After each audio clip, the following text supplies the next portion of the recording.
Guerrerotes, ¿cómo están? Un episodio. Perdón. Espera.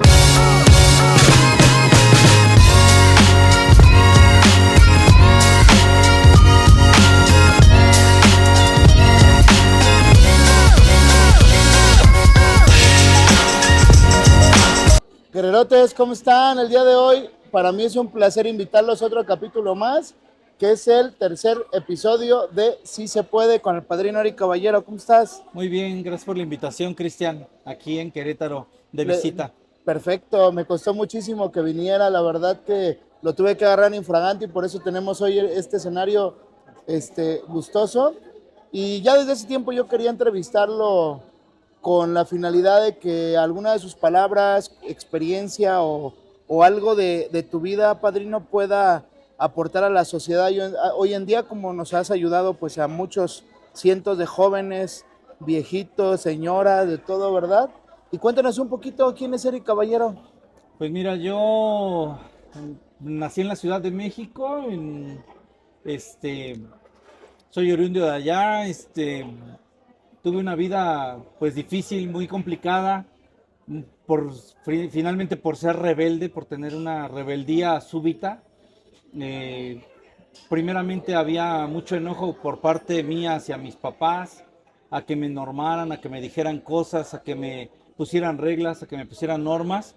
Y pues obviamente al tener esa rebeldía, pues se manifestó que primero comencé en el rollo de la neurosis, primero en la enfermedad emocional, luego en la neurosis y luego desarrollé alcoholismo, comencé a beber. Hubo una época en la que mis amigos hasta cierto punto me decían que yo no debía de beber porque la agarraba en serio. Yo sí fui de las personas que la agarraba en serio y ¿No eras de un obviamente, día? sí, no, de repente ya al último cuando ya me empecé a ir con los amigos que no eran mis amigos, de parranda, pues durábamos 4 o 5 días, en la borrachera y desobligados, después una semana, de repente 15 días. Alguna vez ya cuando estaba casado, que yo me casé muy joven por falta de esa parte de abrazo, de cariño de mi padre y de mi madre. Yo me casé muy temprano o me metí en problemas muy temprano. Comencé una relación con una persona de 15 años, yo tenía 17, casi a Santo punto de Dios. cumplir 18 y obviamente pues en esa época pues yo quería todavía seguir en el desgarriate y que la muchacha se quedara en su casa y que pues finalmente yo seguir como si tuviera 15 o 14 años con los amigos y en la fiesta. Una Y pregunta, padrino, perdón la interrupción. ¿Tú ya en ese momento estabas consciente que tenías un problema o ya era una forma de vivir? no, más bien era una forma de expresar el desacuerdo que yo tenía. Primeramente, cuando estás a los 14, 15 años, tú no sabes lo que tienes, pero ya cuando llegas a los 25, 26 y volteas hacia atrás y de verdad te das cuenta de que has tocado fondo, de que te han tocado cosas difíciles de vivir, difíciles de asimilar, te das cuenta que sí fue un error haber tomado decisiones a la ligera, como por ejemplo meterte y tener relaciones con una persona menor o con una persona que era una niña y que necesitaba, esa persona necesitaba acabar de educarse, o sea, porque haz de cuenta que yo cuando me metí con la primera esposa que tuve, pues obviamente fue un desastre total y rotundo. Y la verdad es que, ¿qué tal? Y la verdad es que, pues al ser un desastre, repercutió en más rebeldía, en más inconformidad contra la vida, y de verdad yo no le encontraba ni pies ni manos. De hecho, yo no creí que hubiera algo que me pudiera arreglar la vida o alguien que me pudiera entender, porque de hecho ya había ido al psicólogo, ya había ido me mandaron alguna vez hasta con el psiquiatra a la clínica de la conducta allá al lado de la embajada de Cuba en Al Mazarik. Sayat. Fui a que me diagnosticaran que, pues, que estaba normal, supuestamente, y que lo único que tenían un pequeño déficit de atención dispersa, que no había sido atendido, pero era lo único, pero sí tenía una carencia afectiva muy fuerte y eso fue lo que me hizo empezar a buscar fuera de mi casa, del seno materno, o paterno, cariño, comprensión y pues obviamente pues empieza uno a buscar de manera equivocada. Claro. Hoy en día normalizan muchos padres de familia de que no, ya se va a casar mi hija de 18 con uno de 30 o normalizan que los hijos muy jóvenes de 16, 17, no, es que él tomó la decisión de irse a vivir con su pareja. ¿Tú crees que eso es normal? Pues sí puede tomar la decisión porque cada quien es libre de hacer lo que quiera. Obviamente los papás no pueden estar atrás de los hijos. En la mañana yo platicaba con mi mamá y ella me comentaba que ella tuvo una plática con los papás de la que fue mi primera esposa y les dijo, yo no puedo andar atrás de Eric y la verdad es que si usted, señor, lo amenaza, pues mucho menos porque Eric es desafiante y obviamente si usted le prohíbe algo, él lo va a hacer con mayor incidencia y lo va a hacer más recurrentemente el estar detrás de su hija. Entonces, ¿crees que sea malo prohibirle algo a los hijos? No creo que sea malo, más bien creo que debería de haber esa parte de tener precaución con ellos, hablar con ellos, porque finalmente a un joven que no se siente entendido, comprendido en el núcleo familiar, sale a buscar lo que no encuentra en su casa. Y obviamente van a decir, pero es que hay hijos que se les da todo, precisamente por eso. A los hijos que se les da todo, yo fui de esa parte, a mí se me dio todo. Yo no tenía carencias, no tuve carencias materiales. Mi papá fue funcionario de gobierno durante mucho tiempo y nos mantenía en una situación económica perfectamente privilegiada. Y obviamente alguna vez él salió del cargo que tenía y aunque él hubiera salido del cargo que tenía, nunca nos dejó con hambre o con zapatos rotos o sin uniformes o sin escuela. O sea, lo que sí es que había mira, sería una locura satanizar que un papá, porque trabaja, abandona la familia. Claro. Porque alguien tiene que pagar ese precio. O sea, es un precio caro que se tiene que pagar y alguien lo tiene que pagar. Muchos jóvenes se quejan de eso, ¿no? Es que mi papá no está porque está todo el día trabajando pero si falta algo, no, es que mejor quiero mi papá está, pero no hay dinero y no se tiene cómodos con nada, ¿no?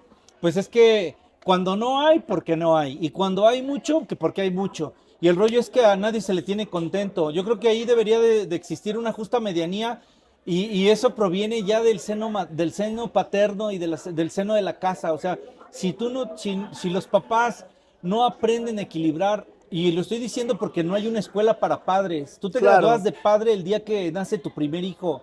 Y ese primer día que nace tu primer hijo, finalmente Gracias. te gradúas como papá. Gracias. No es normal que normalices una situación de abandono, no es normal que normalices una situación donde tus hijos se casen a temprana edad. O sea, finalmente sí debe de haber un problema por ahí interno en la familia cuando un adolescente y más un niño de 15, 16 años se mete en problemas. ¿Qué tal? ¿Cómo estás? Claro, claro. Perfectísimo. No, pues sí está bien complicado. ¿Cómo ves hoy en día a los jóvenes en esta nueva era? Mira, Digo, sería... cabe recalcar que no te presenté en esa parte, pero tú eres líder de una agrupación y cuéntanos un poquito tu cargo en el movimiento de Cuarto Quinto Paso. Pues mira, bueno, estaba como presidente de la estructura de servicios generales en Jalisco, de la estructura de servicios generales. Y obviamente he estado en el movimiento de amor y servicio de los grupos de Cuarto y Quinto Paso durante casi 27 años. Ya ahorita voy para 28 años de estar en esto. Trato con jóvenes de todas las edades. Me traen a veces personas de 12, 11 años para platicar conmigo acerca de cómo se sienten. Y yo la percepción que tengo ahorita, como comentabas, de lo de la generación ahorita de estos jóvenes que hay, sería insultarlos al decirles que son frágiles. No son frágiles. Los papás los estamos haciendo inútiles. Claro. Ese es el rollo. Porque como yo no tuve, pues les quiero dar lo que no tuvieron. Como ellos no estaban en donde, o sea, no tuvieron acompañamiento, yo los quiero acompañar y a lo mejor sobreproteger. Y eso también causa perjuicio porque si yo me meto en el rollo de que voy a comenzar una vida útil, primero me tienen que hacer responsable. El rollo de todo tipo de recuperación es que te hagas responsable de tus actos y de tu vida. Y ahorita el rollo es que todo mundo le echa la culpa a todo mundo de lo que nos está pasando. Claro. No hay, o sea, y aquí el rollo es que los papás son la autoridad espiritual y la entidad moral que debe de regir en las casas. O sea, no puede ser posible que ahorita un niño de 5 años, el papá le diga, dame el celular y el niño se le vaya a golpes a al papá o a la mamá y a Claro. patadas, siendo que, oye, dicen, es que no les pegues, es que no les grites, es que no, pues entonces, ¿cómo los controlas? Claro. Y no estoy diciendo que a una persona haya que curtirla a golpes para que entienda, no. Hay que hablar con ellos, pero sí hay que hablarles con autoridad y de vez en cuando ponerles un correctivo, pero de a de veras que sea un correctivo para que al rato no lo pague en una cárcel o en un centro de rehabilitación, porque lo peor Claro. que le puede pasar a una persona es que llegue a la cárcel o a un centro de rehabilitación en donde los maltratan o donde les hagan algo malo. No estoy diciendo que todos los centros de rehabilitación maltratan, no hacen cosas con los internos, pero en la mayoría de los centros hay gente muy rebelde que llega muy dañada, principalmente mentalmente y espiritualmente, que no quieren recibir guía y dirección porque no tuvieron nunca una autoridad. Y ese es el problema que yo veo más grave de esto. No se fija la autoridad en un lugar, no se pone en un lugar donde lo puedan ver todos los que son miembros de la casa. Siempre la autoridad la tratan de hacer menos y como que el papá no tiene injerencia. Y tuve compañeros, vecinos en mi casa donde yo vivía, en Jardín Balbuena, en la Ciudad de México, donde los hijos a los papás les decían, cállate idiota, cállate tonto, Claro, cállate claro. menso, y se hablaban como si fueran hermanos, y aquí hay una diferencia muy grande. Tus hijos no pueden ser tus amigos, Claro. porque tú eres la autoridad. Y ahora, yo le preguntaría a los muchachos que están en la audiencia, ¿cuál de sus amigos daría un riñón para ellos? O sea, Nadie. yo creo que no habría un amigo tuyo que te dijera, sí, yo te dono un riñón nomás porque me caes bien. Y que posiblemente esa persona en cierto tiempo no lo piensan, que pudieran tener una insuficiencia renal y entonces morirían. Entonces, yo no creo que algún amigo de Nadie. nosotros lo hiciéramos. Entonces, si tú le preguntaras a tu papá o a tu mamá, en el caso de ser un hijo de familia, en el caso de tener papá y mamá, inclusive hasta un padrastro, le podrías decir, papá, ¿me regalas un riñón? Yo te aseguro que con los ojos cerrados Te lo dan. te lo dan, sin chistar. Claro. Y obviamente eso, pues, hace una diferencia muy grande entre un amigo y un papá. El papá tiene que siempre marcar la diferencia. Hay quien de alguna manera prohíbe. Por ejemplo, yo a mi hijo Ángel jamás le he prohibido que se tome una cerveza. Al contrario, él alguna vez su mamá me dijo, oye, fíjate que Ángel tiene un problema de que tiene una botella de una marca de licor de almendra abajo de su cama. Y yo le dije, a ver, quiero hablar con él. Hablé con él y le dije, la próxima vez que tu mamá me vuelva a decir que tienes una botella de licor abajo de la cama, porque tenía 11 años, y me diga que estás consumiendo vino o que estás consumiendo algún psicotrópico, alguna droga o algún barbitúrico o alguna cosa de ese tipo, yo personalmente vengo y te llevo a un centro de rehabilitación. Prefiero verte encerrado que muerto. Claro. Esa es una determinación que yo Claro. la tengo. Muchos de mis compañeros en el grupo llegan y me preguntan, ¿qué hago con mi hijo? Se está drogando. Pues si no puedes contenerlo, enciérralo. ¿Dónde lo quieres tener?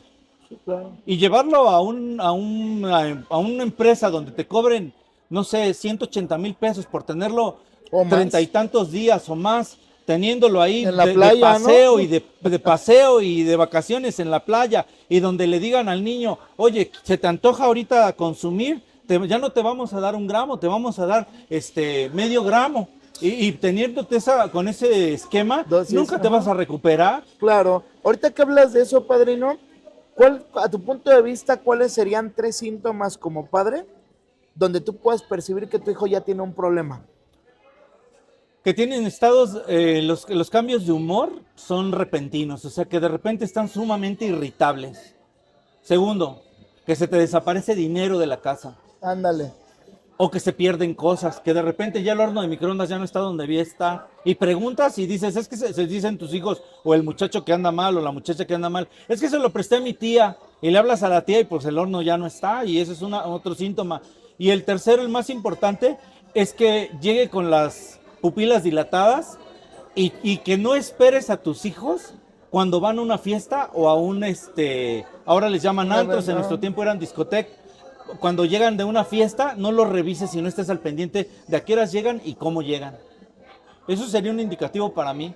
Y es en donde finalmente yo tengo familiares que sus hijos consumen y lo niegan rotundamente, dicen, es que mi hijo no tiene ese problema.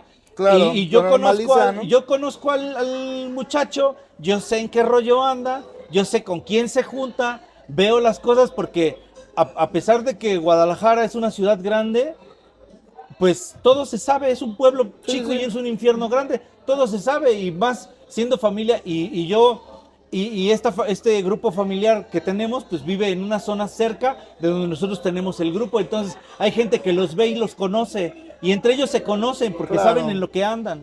Hay un autoengaño total, Y ¿no? un autoengaño total para aceptar por parte del papá que tienen un problema. Y el problema es que cuando ya está el problema bien agudizado, llegan llorando y diciéndote, es que mi hijo creo que anda drogándose. Y le dices, ¿y cómo sabes? Pues porque lo vi mal el otro día. Llegó borracho y aparte llegó muy irritable y no quiso dar la cara y se metió a su cuarto a dormir. Y pues oye, ahí como papá tú agarras, llegas, abres la puerta y oye, ¿qué es mi intimidad? No, mi intimidad, madres, esta es mi Sí, casa y yo claro. entro a mi casa por donde yo quiero porque por eso es mi casa y te voy a parar y te voy a hacer un examen y hasta un autodiagnóstico para ver qué es lo que traes adentro y qué te metiste. Entonces sí es responsabilidad muchas veces de los Claro, padres, ¿no? Por permitir ese tipo de situaciones, la famosa educación respetuosa, ¿no? Que pues sí. va, digo, yo creo que hay una educación respetuosa normal, pero es una línea muy delgada de falta de autoridad. Oye, y como ser humano y como persona, me estabas comentando que empezaste a tener contacto con el alcohol a muy temprana edad, con relaciones a lo mejor destructivas. ¿Cuál fue tu fondo de sufrimiento? ¿A dónde llegó ese muchachillo que empezó con unas pocas botellas de alcohol? Llegué a divorciarme 2 veces, tener 2 relaciones. Hoy les puedo decir que soy casado, divorciado y vuelto a casar. Y es el mismo infierno, nada más con diferente demonio. Claro. Y obviamente mucha gente dice, ah, eres misógino y eres agresivo con las mujeres. No, de ninguna manera. Al contrario, lo digo de esta manera porque eh, viví lo mismo, no había reparado lo del principio, lo que había hecho mal al principio no lo había reparado y obviamente volví a repetir la misma historia. Hay una mención que se dice mucho en el argot de los grupos que dice, aquel que no conoce su historia está condenado a repetirla. Y yo ya me había olvidado según esto de la historia pasada, pero cuando empecé a tener la historia actual, cuando ya empecé a tener nuevas historias, repetía el mismo patrón de conducta. Lo que dije que iba a hacer, no lo volví a hacer y repetía la misma conducta. La celotipia, el entrar en relaciones tormentosas, el tener problemas con el alcohol, el comenzar a faltarle el respeto a mi papá, a mi mamá, a la casa de mis padres, comenzar a faltarle el respeto a mis esposas, porque ahí ya era cuestión de golpes, eran de relaciones difíciles, muy, muy, muy, muy fuerte el nivel de violencia que yo ejercía en contra de las personas con las que yo me relacionaba, porque esto es algo que no respeta edad, no respeta sexo, ni Religión, ni nada, religión, ni posición ni económica. posición económica, que aparte no tenía ninguna instrucción religiosa porque obviamente pues mi mamá nada más me llevó al catecismo y hice la primera comunión, pero yo no me enteré para qué era el platito, ni para qué servía la copa, ni para qué servía el trapito que le ponen encima a la copa. Hoy sí sé cómo se llama todo eso, pero obviamente no quiero entrar en términos religiosos porque mucha gente se prejuicia de ese rollo y pues la verdad es que mi rollo no es tampoco evangelizar a nadie. Claro. ¿Tu fondo fue fuerte? Muy fuerte. ¿Hasta dónde caíste, padre? Casi llegar al punto de suicidarme, de decir, ¿sabes qué? Creo que nadie me puede ayudar, creo que no hay quien me pueda escuchar, es más, no hay quien pueda estar viviendo lo que yo vivo y quien lo entienda. Y esa parte de sentirte solo, solo, solo, y mira, yo hoy creo que la maldad, la mejor cara de la maldad es cuando te engaña y te dice, date un tiro, mátate, suicídate. O sea, no necesitamos de verdad tener ganas de matarnos. O sea, con que tú demuestres que eres alcohólico, ya estás demostrando que tienes ganas de morirte. Autodestrucción, claro. Ya estás autodestruyéndote. Con que tú fumes, aunque la gente lo vea como normal, estás diciendo muérete. Claro. Porque el efisema, el EPOC y todo ese tipo de situaciones que se dan por medio de la adicción al tabaco o por medio de la adicción al alcohol, en el caso del alcoholismo, la drogadicción, ahora el fentanilo que ya salió unido al cristal, pues obviamente eso Fortísimo. genera problema, o sea, en la salud y la descalcificación en los huesos es terrible. Vamos a tener ahorita una generación de jóvenes que a los 35 años van a estar inservibles porque ya Claro. no tienen calcio en los huesos, porque ya se lo acabaron, de los 11 a los 18 años consumieron cristal y están acabados.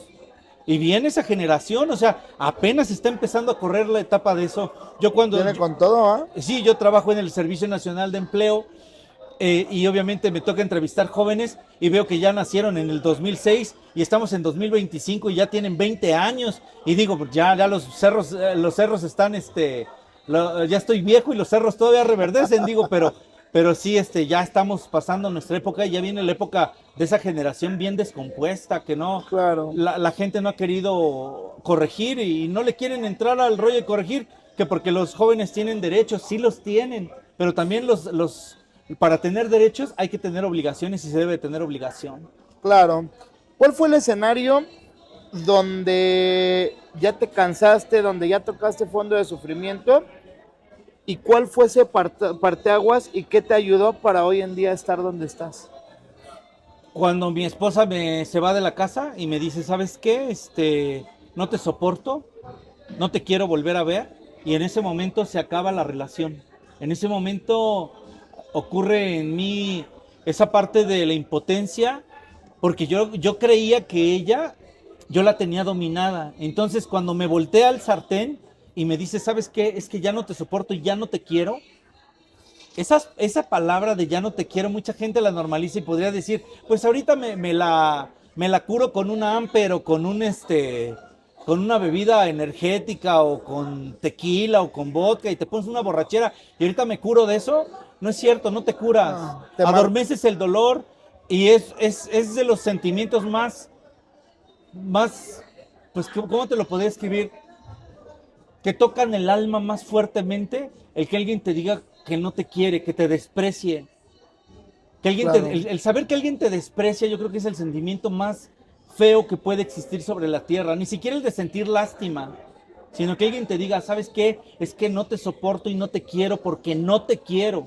Porque no pretendo seguir aguantando tus malos tratos, tus cosas absurdas que haces, tus locuras, porque llegué al grado de ir en el carro y decirle nos vamos a matar ahorita los dos y acelerarle al carro y pretender que que nos íbamos a estrellar y nos íbamos a dar en la torre. Entonces, cuando alguien te dice ya no te quiero, eso para mí fue algo que me hizo tocar fondo.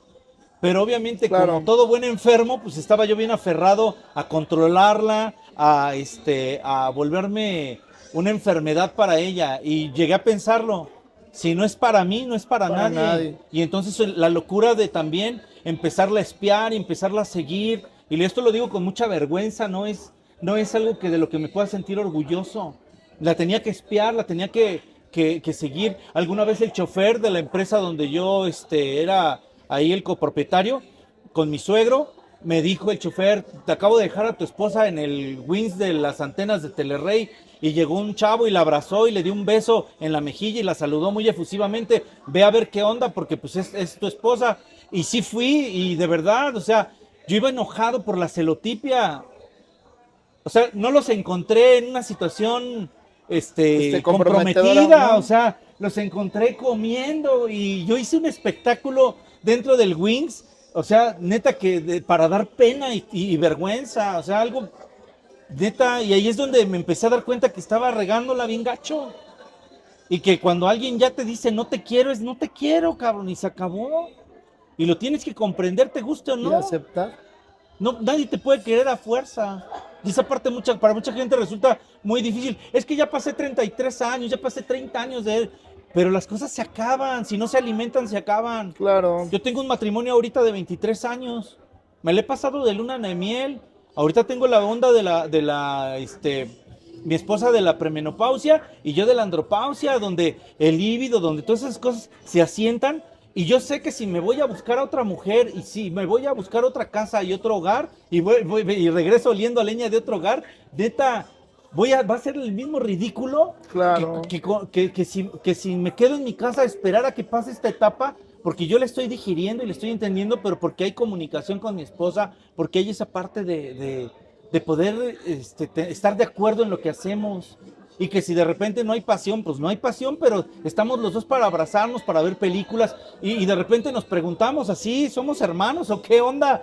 pero pues, o sea, no, o sea, es mi esposa y de repente, pues, esa cuestión se va a reanimar, se va a revivir y va a reanimarse y vamos a salir de esa. Pero si yo me fuera a buscar otra pareja, porque supuestamente mi pareja ya no me llenara el ojo, que es lo que muchas personas a los 50 años les Hacen, ocurre, o se voltean. al rato, ándale, o les da porque se les voltea el calcetín, o sea, no manches, al rato voy a regresar como animal, como dice, si el Chavo del 8, vuelve el perro arrepentido con la cola entre las patas, el hocico, y así voy a regresar, porque esa es una crónica de la historia de la vida, primero de mis abuelos, porque yo ya conozco mi historia, al ir al cuarto y quinto paso yo aprendí lo que era, cómo era mi historia, y empecé a conocer la historia de mi padre, de mi madre, de mis abuelos, y sé cómo se vivieron ellos. Y si hay algo que sí quiero decir es que sí sé lo que no quiero tener en mi vida, ¿eh? Y yo no me quiero quedar solo a los 50 años, 50, 60 años, quedarme solo, sin alguien que te diga te quiero, te aprecio, que llegue el momento de que te cambien los pañales, porque voy a llegar tal vez a ese momento, Claro. si Dios me presta vida, y que de repente te diga a la esposa, pues ahí atiéndete solo, sírvete solo, o traga solo, o algo así, porque ya he visto yo casos así de personas que conozco, que llegué a conocer, que, oiga señora, el señor está hecho del baño, y la señora, pues que se vaya a la fregada, él nunca me atendió, anduvo de infiel, no lo quiero ver, es más, lo tengo aquí en la casa por lástima, y en un Sí, se sillón, pasa. pues hecho del baño, y no, hombre, o sea, una situación difícil. Yo sí, si algo sé que no quiero, es algo así, ¿eh? ¿Cuál es su peor miedo en la vida? Que mis padres se mueran. Tengo 27 años dedicándome a tratar de hacer las cosas como se deben de hacer, de comenzar a ser un hombre en toda la extensión de la palabra. Y obviamente, ayer platiqué de eso con mi mamá en la noche. Llegué aquí a Querétaro y después de estar aquí en el grupo con el padrino Isidro, después de eso platiqué con mi mamá y de verdad que le dije que me daba pánico que se me fuera a morir. Porque no sé qué voy a hacer, o sea, no me voy a ir a beber, no voy a entrar en un estado de depresión profundo porque estoy o trato de estar cerca de Dios y eso me puede consolar, pero el decir no sé qué voy a hacer no sé qué voy a hacer en Navidad cuando ya no haya con quién reunirme o que no sea el motivo de reunirme en casa de mi madre Claro. o de ir a ver a mi padre. Porque sabes que una palmada así, donde te diga a tu papá, le digas algo que te está pasando y te diga, ya va a pasar, tranquilo, no pasa nada, ¿sabes qué es reconfortante?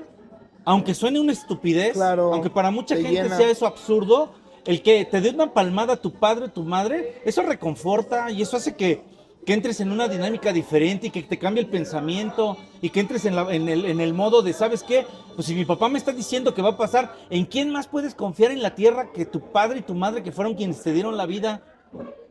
Raro es el papá que le dice a sus hijos, vayan y embárrense en un barril de Sí, claro. estiércol. O sea, raro es el papá que dice algo así. Obviamente, si yo ando haciendo cosas malas, si anduviera en el rollo de andar en la actividad y mi papá me dijera eso, yo sé que mi papá me lo está diciendo con el afán de impulsarme a que vaya, rómpase la boca y cuando regrese con el hocico roto, yo aquí estoy para curarlo y llevarlo a un centro de rehabilitación o a un lugar donde yo conozco que lo pueden ayudar, porque esa es la finalidad. Mucha gente no sabe dónde los pueden ayudar y los grupos de cuarto y quinto paso los han satanizado. Les han dicho que somos Son violencia sectas. sanadora. Por ahí hay una periodista que nos tira durísimo, que desenmascaró una red de pederastía también en Quintana Roo y cosas así. Pero la verdad es que, mira, yo si quisiera oír de milagros, voy a la iglesia. Pero si quisiera enseñarte algunos, te llevo a un grupo de amor y servicio y ahí vas a encontrar a milagros vivientes. Personas que con 35 años de alcoholismo y drogadicción han dejado en 3 días de drogarse y de alcoholizarse y que hoy son personas que vale la pena que estén vivas y que daría mucha tristeza que de verdad se fueran de los grupos o se fueran de este mundo sin que dejaran el testimonio de lo que vivieron en esa experiencia, de lo que ocurrió con ellos y de cómo llegaron a desarrollarse después de una experiencia espiritual de cuarto y quinto paso. ¿Tú en algún momento de tu vida soñaste de estar viviendo como estás viviendo hoy? No, de hecho ahorita venía platicando con David, con Paps, nuestro compañero de grupo, y yo le decía, ¿sabes qué? Yo jamás me imaginé vivir en la casa que vivo, tener la economía que tengo, gozar. Aclaro que jamás he cobrado por coordinar una experiencia ni por ir a compartir a ningún lado. Yo no cobro ni un centavo en mi vida, he cobrado por hacer esto. Yo lo hago porque tengo agradecimiento en el corazón y el agradecimiento es la memoria del alma.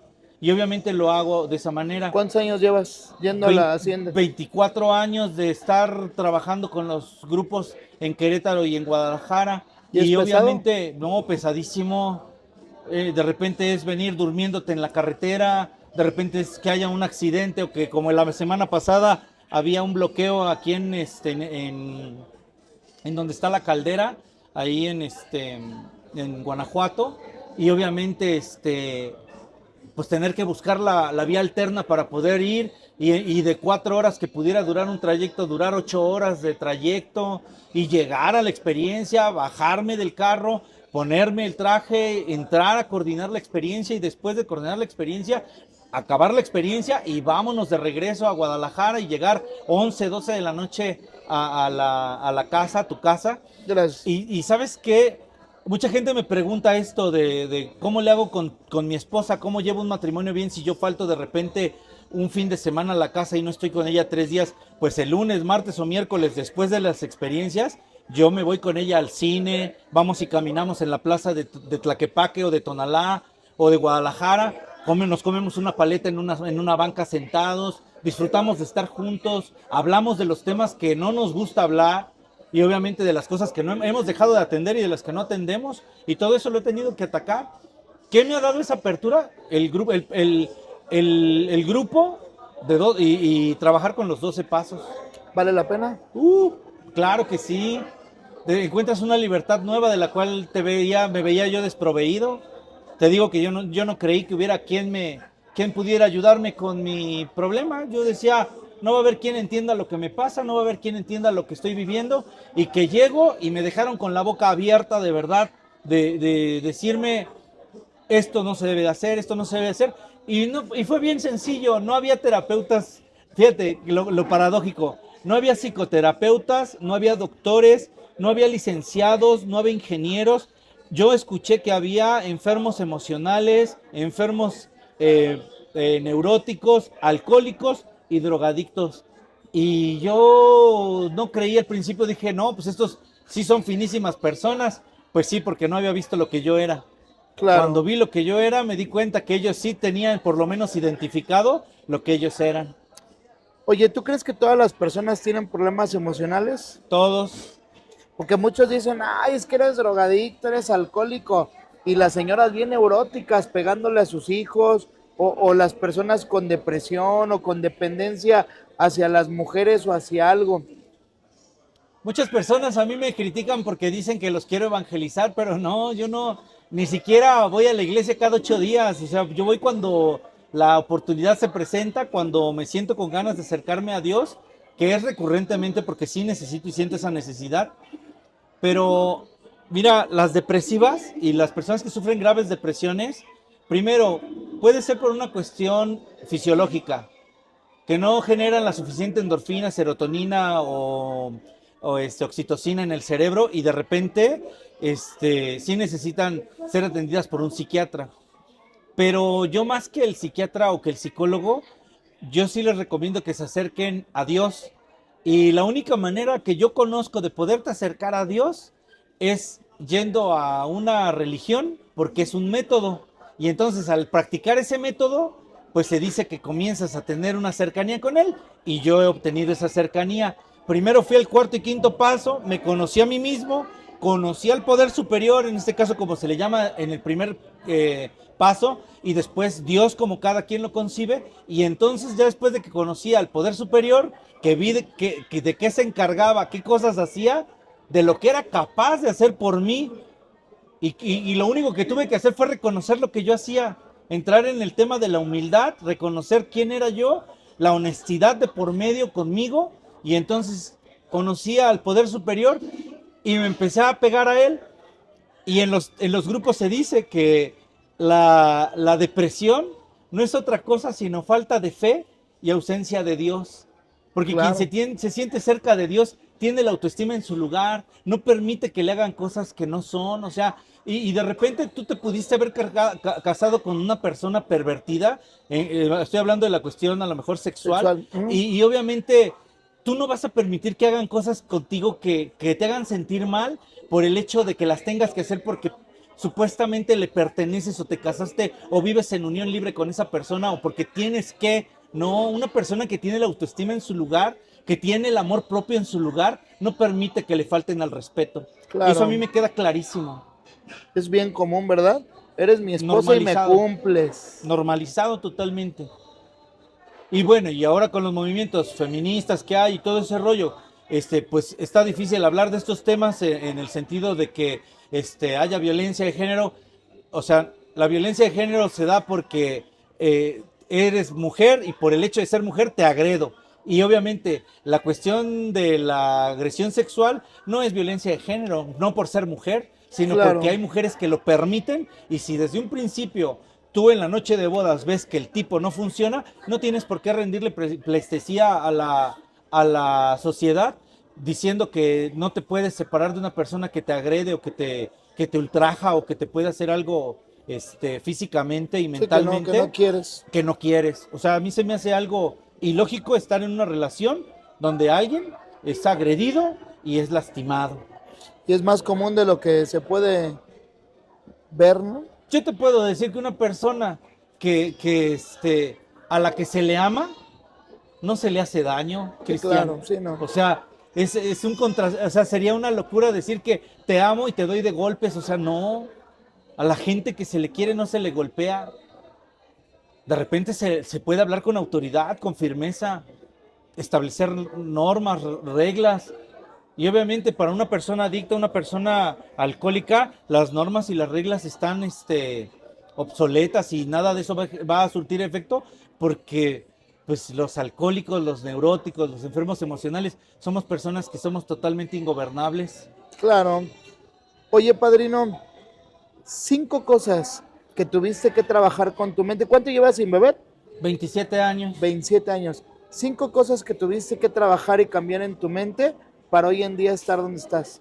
Primero, algo que me sugirió mi padrino desde que yo llegué al grupo. Él me dijo, rompe con tus viejos moldes y con tus amistades, con esos que dicen que son tus amigos, pero que nada más te quieren ver borracho o te quieren ver en la borrachera porque pones el carro, porque pones el pomo o porque pues eres el que paga al mesero la propina para que te atiendan bien. O sea, primero romper con las amistades. Segundo, no meterme a lugares que me vuelvan a regresar a ese ambiente de algarabía y de locura en el que yo estaba sumergido.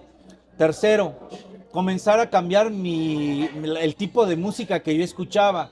Yo escuchaba la canción de Luis Miguel del Reloj y era como ponerme un puñal en el corazón y empezarle a hacer para atrás y para adelante y era terrible. Para mí era sumamente depresivo, aparte de que no tenía ninguna religión, no conocía nada. Hoy practico alguna, pero obviamente con medida, con mesura. No soy fanático, pero sí esa parte también de tener una religión, algún lugar donde poder engrandecer mi vida espiritual.